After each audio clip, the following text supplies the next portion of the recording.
কালিমা তৈবা পারেন না? পারেন না? সম্মানিত দর্শক মন্ডলী, কালিমা তৈবাটি ওনাকে আমি শিখিয়ে দিচ্ছি। আমার সাথে সাথে বলেন বলেন কালিমা তৈবা। কালিমা তাইয়্যিবা লা ইলাহা লা ইলাহা ইল্লাল্লাহু ইল্লাল্লাহু মুহাম্মাদুর মুহাম্মাদুর রাসূলুল্লাহ। রাসূলুল্লাহ। এটার অর্থ কি জানেন? বলেন তো। অর্থ তো জানি। অর্থ হচ্ছে বলেন আল্লাহ ছাড়া আল্লাহ ছাড়া কোনো মাবুদ নাই, কোনো মাবুদ নাই, ইলাহ নাই।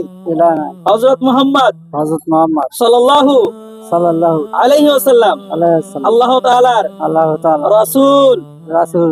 মুসলমান হওয়ার জন্য এটা অবশ্যই আপনার জানতে হবে, এটা শিখে নেবেন ইনশাল্লাহ। হ্যাঁ, সম্মানিত দর্শক মন্ডলী, অনেকেই রয়েছে আমরা মুসলমান হওয়া সত্ত্বেও আমরা কালিমা জানি না।